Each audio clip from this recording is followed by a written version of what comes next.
desk, making this announcement alongside some of his cabinet secretaries, including Secretary of Defense Pete Hegseth. Let's listen.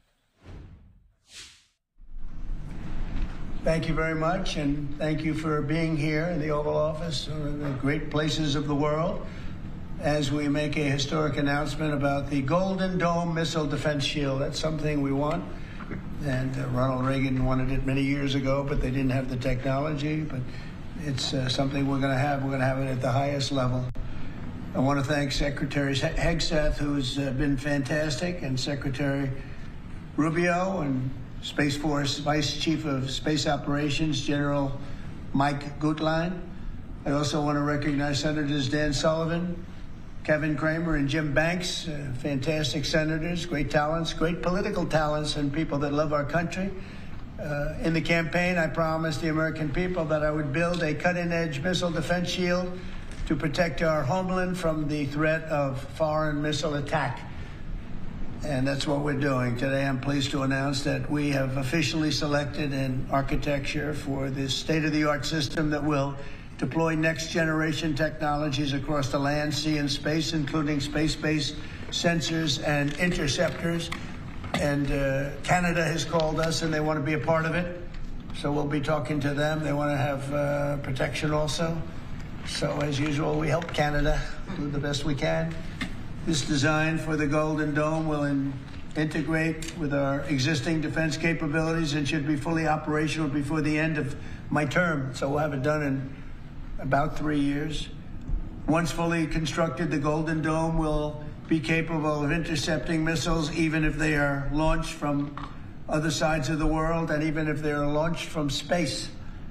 And we will have the best system ever built. As you know, we helped Israel with theirs, and it was very successful, and now we have technology that's even far advanced from that, but including hypersonic missiles, ballistic missiles, and advanced cruise missiles. All of them will be knocked out of the air. We will truly be completing the job that President Reagan started 40 years ago, forever ending the missile threat to the American homeland, and the success rate is very close to 100%, which is incredible when you think of it. You're shooting bullets out of the air. I'm also pleased to report that the One Big Beautiful Bill will include $25 billion for the Golden Dome to help construction get underway. That's the initial sort of a down deposit. And we have probably, you're talking about, General, we're talking about $175 billion total cost of this when it's completed. This afternoon, I'm also announcing that I will appoint, very importantly, General Gutlein to lead the ambitious new effort as the direct reporting program manager for the Golden Dome. Very talented man, and I'm very honored to have been the one that helped or really created Space Force. Space Force has turned out to be a tremendous success. We were third in space, and now we're #1 in space by a lot. It's not even close. And Mike is a 4-star Space Force general, the recipient of the Defense Distinguished Service Medal, one of the most respected people in the world having to do with defense. You know, we have offense and we have defense. I'll bet he's good at offense, too. And he has an unmatched background in missile warning technology and defense procurement. General Gutlein also knows that we need to move fast. No one is more qualified for his job, and everybody, this was a universal acceptance of General Gutlein. Everybody that knows him and knows everybody else, they said there's only one man for the job, so I have a feeling we have the right guy.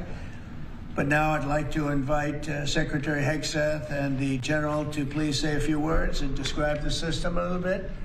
And we appreciate you being here. The press has really been very fair over the last period of a couple of months. I don't know what happened to you.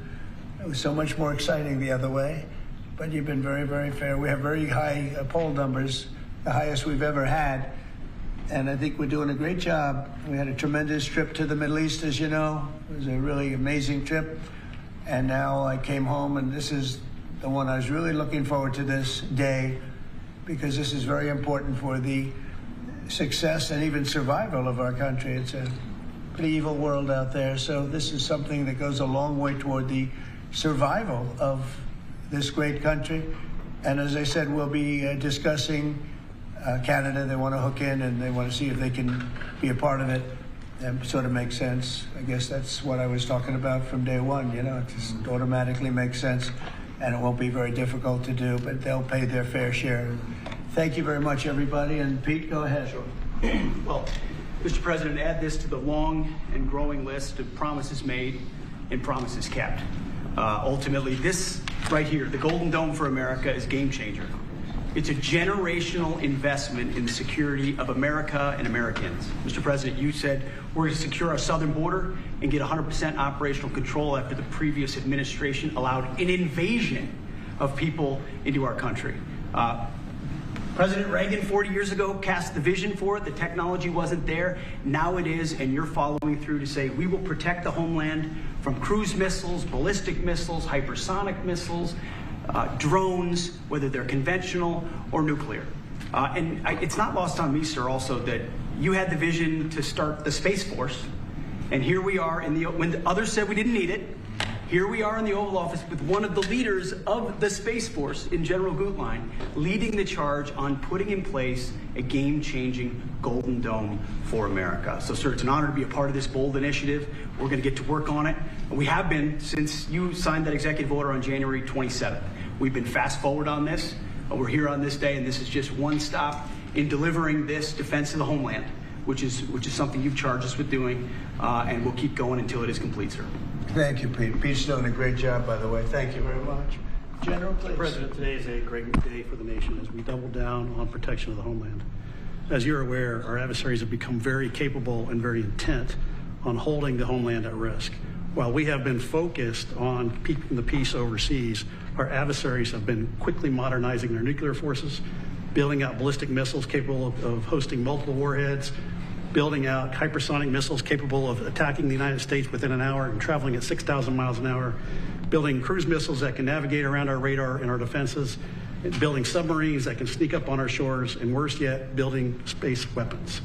It is time that we change that equation and start doubling down on the protection of the homeland. Golden Dome is a bold and aggressive approach to hurry up and protect the homeland from our adversaries. We owe it to our children and our children's children to protect them and to afford them a quality of life that we have all grown up enjoying. Golden Dome will afford that. I greatly appreciate your trust in me and your nomination in me and your trust in the team to deliver this. It is a great day for America. And also, very importantly, we're the only ones that have this. We call it super technology. Nobody else has it. And nobody else has really near what we have. So this is a very exciting project. This is something that will, the general said close to 100% protection, so that's something we need. I think it's a very, and everything's going to be made in the USA, by the way, very importantly. So it's something that I've been looking forward to for a long time. And I just noticed you too, Jim, you're standing there, and behind you is a very important document, Declaration of Independence. And that was in the vault for many decades right under this area. They have vaults with pictures on top. You have Abraham Lincoln. You see, that was the original Abraham Lincoln, the original Washington. And does everybody know who the middle was? General Grant. And so it's very exciting. You look over here, and above Ronald Reagan, you have Thomas Jefferson. That's Monroe from the Monroe document. And you know who that is, right? Andrew Jackson. So we have a lot of very exciting pictures, and on the other side, likewise, some great presidents and great people on many of these, because people were asking about them. Many of them, almost all of them, were in the vaults or nearby, but generally in the vaults downstairs, where we have some great. So it's very exciting. The place has become a little different than you first saw it, Jim, right? Yes, much better. A little bit different, it's slightly better. But to think we had them, and some were in the vaults for over 100 years. So it's pretty cool stuff. Everybody knows Jim Banks. He's a great congressman, and now he's a great senator from Indiana. And you might want to say a few words, Jim. Well, your legacy with Space Force, Mr. President, is already big, but the Golden Dome is going to be an even bigger legacy for our country. And Indiana is going to help you make it. Right. The space satellites that are made in Fort Wayne, Indiana by L3 Harris, all the work done at Crane Navy Base in southern Indiana is going to be a big part of it. And Hoosiers are very proud of that. We're proud of you. Thank you very much. You're going to be a big factor. Thank you, and good luck, and congratulations. You won that race by a lot. That wasn't even a contest, right? Well, thank you. Thanks to you and all of your support. Thank you very much. Thanks.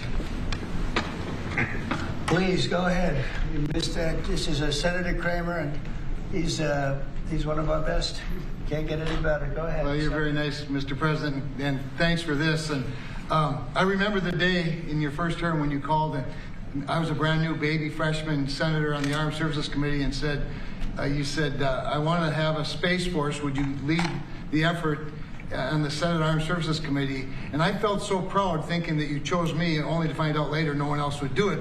But nonetheless, it worked out really, really, really well because North Dakota has some great space assets, and that contribute to that and to Golden Dome. No surprise that you would be the president that would come along and put the homeland first. And this is just one more example of that. So thanks for this and for allowing me this opportunity. And by the way, let me just add my strong endorsement of General Goodline's role in leading this. I don't know anybody better, for sure, better equipped to do it than he is. Everybody said that. Yeah, that's for great. sure. Dan Sullivan, Alaska, Senator. Thank you, Mr. President, and thank you for your continued leadership on missile defense. We were talking earlier how in 2019 at the Pentagon, you laid out a speech about the Missile Defense Review that had all these principles on missile defense that you articulated then during your first term, and now the Golden Dome is all of that. So you're continuing to lead. We really appreciate it. The Congress is stepping up, as you mentioned right now in the budget reconciliation bill, $25 billion for the Golden Dome. In what Senator Kramer and Senator Banks and I and many others, we're working on our, I briefed you on this before, sir, on our Golden Dome Act, which we think will have, in terms of legislation that can help cement what you're doing right here, getting the Congress behind it, not just with the funding, but with authorizations. So we're working closely with Secretary Hegseth, General Gutlein, and the whole team. So we're very honored to be here, sir. And, Alaska is the cornerstone of missile defense right now in terms of ground-based missile interceptors, in terms of radar systems and track incoming missiles. So my state is honored to continue to play a critical role in all of this and build on it. And we're really excited to be here. Thank you. Thank you very much, Dan. Great. Any questions? Yeah, Mr. President, you had mentioned at the beginning of your remarks that this was a campaign promise of yours. Have military commanders asked for this system specifically? Because NORAD had said previously that the current system was adequate. So what does this get the United States Somebody that said the isn't current already system is in adequate. before? There really is no current system. We have certain areas of missiles and certain missile defense, but there's no system. We just have some very capable weapons that hopefully we never have to use, but we have some very capable weapons. Now, this is a different league. There's never been anything like this. This is something that's going to be very protective. I think you can rest assured there'll be nothing like this. Nobody else is capable of building it either. Was it something that military commanders asked you for? Did they ask you to do this? Well, let me put it differently. I suggested it, and they all said, we love the idea, sir. That's the way it's got to be, right? But they want it, and they wanted it badly once it was suggested. I don't know if they ever thought they would be lucky enough to have it, but we were able to get it done, and we have all the funding, so pretty much tucked away. I think most people feel it's very important to have. Yeah, please. Thank you, Mr. President. When you first announced this idea, critics said it would be prohibitively expensive, potentially ineffective, and could trigger an arms race in space. What do you say to those critics about that? Well, they're wrong. It's about as close to perfect as you can have in terms of real production. I told you Canada wants to be a part of it, which be, fairly small expansion, but we'll work with them on pricing. We'll be dealing with them on pricing. They know about it very much. They've asked to be a part of it, actually. They've asked us to be a part of it. I think it's something that is great. If you can afford to do it, we can afford to do it. We took in $5.1 trillion in the last 4 days in the Middle East. And when you think about it, this is a tiny fraction of that.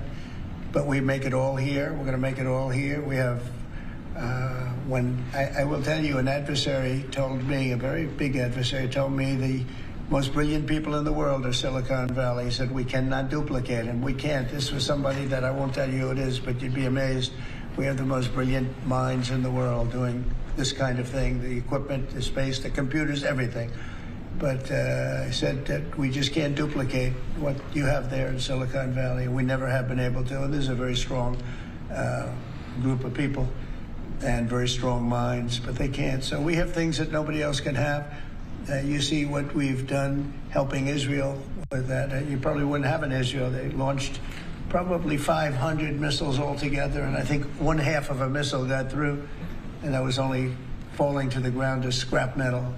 It's pretty amazing, and this is in terms of technology, far advanced from that system. And just one follow-up on the adversaries. Have you addressed Russia's ventures in space with a space-based nuclear weapon and told Putin to stop in your conversations with him?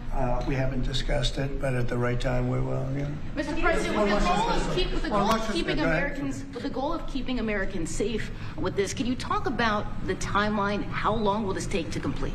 We think it's going to be about a little bit less than 3 years, and we'll have a big phase-in very early. You know, we're starting immediately with $25 billion. It'll cost about $175 billion completed, but we think in 2.5 to 3 years. Yeah.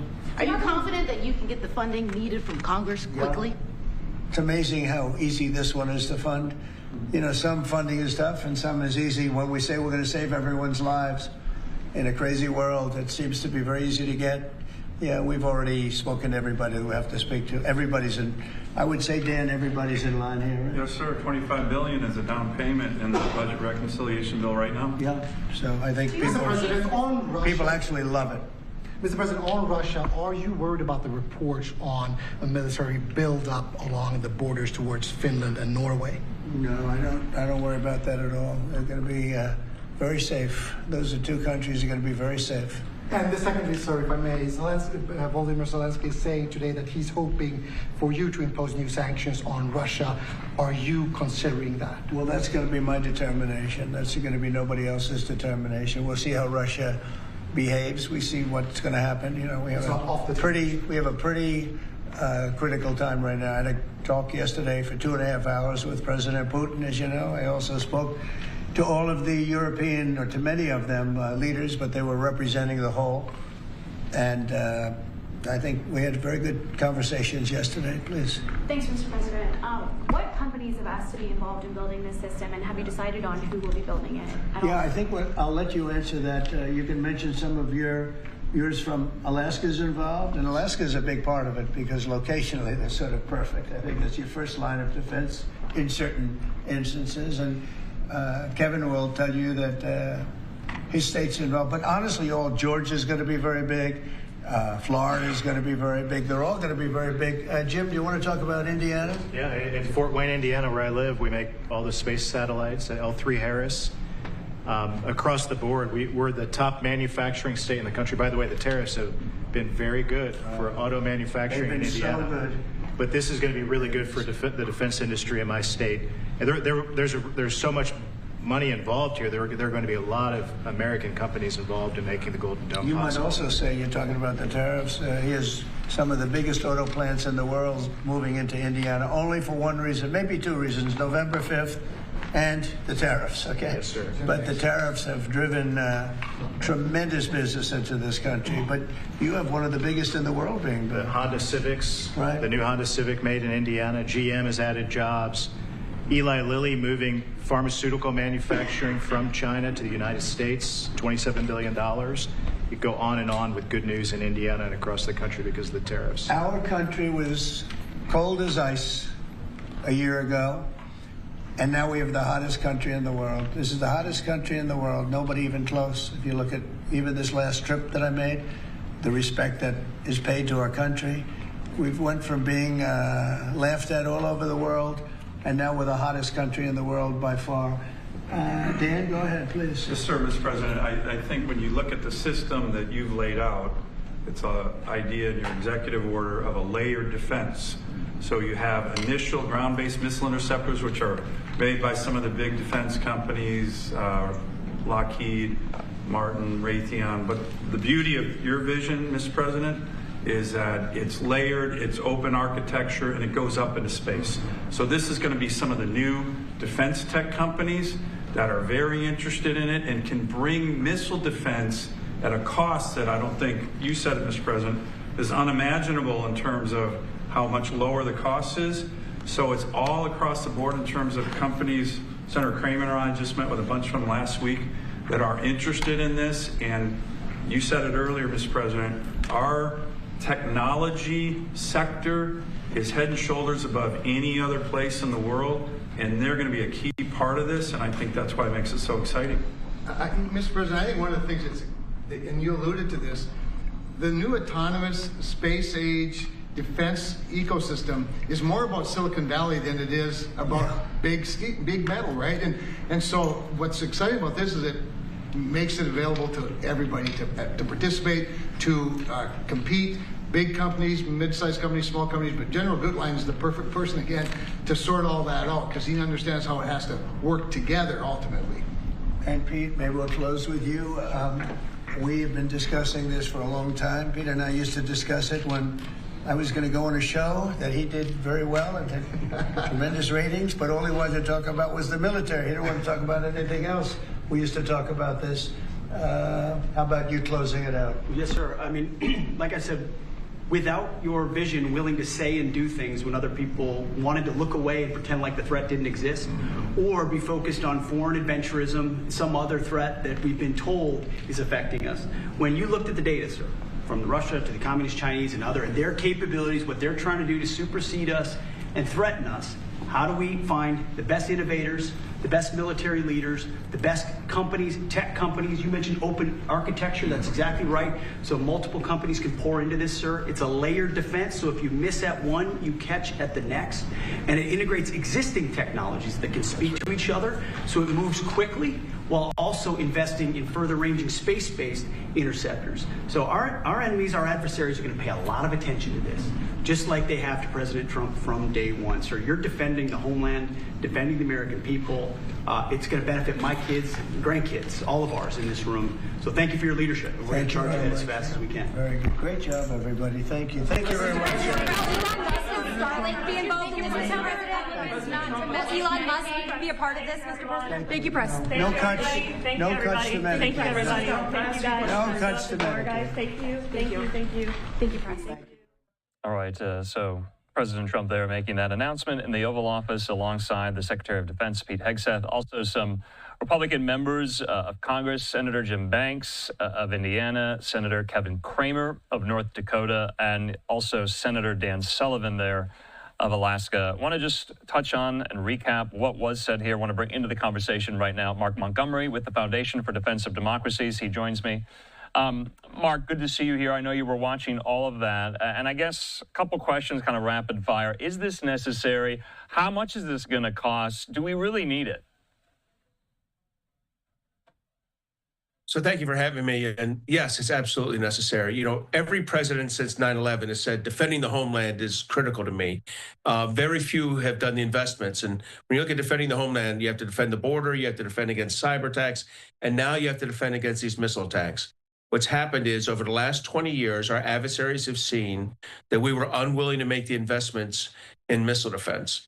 So cruise missiles, ballistic missiles, now even something called hypersonic missiles, which are maneuvering high-speed weapons, and then drones.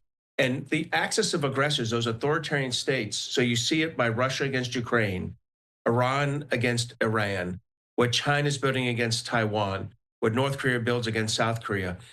Our adversaries know that this is a vulnerability in the United States and its allies and partners, and they're exploiting it. So this kind of defense system is necessary. So, Mark, let's talk about the Space Force and someone is being pulled from the Space Force to head this up. General Gutlein, what do we know about him? So I could not think of a better choice to run this than General Mike Gutlein of the Space Force. Now, he's the vice chief of the Space Force, the number 2. But the reality is he's a missile defense warrior. In his previous life as an Air Force general, he was assigned to Missile Defense Agency and also as a Space Force general. But he's one of the few really senior leaders we have with a mix of missile defense and space leadership. And that's critical because if we're truly going to do this, it's looking forward. And General Gutlein referred to that this is a long-term issue. And the most cost-effective way over time to defend the United States against these cruise and hypersonic missiles and against conventional ballistic missiles is going to be a space-based system. All right, Mark Montgomery, we have to cut it short there. We always appreciate your insight. So good to see you. We'll talk soon. Thank you.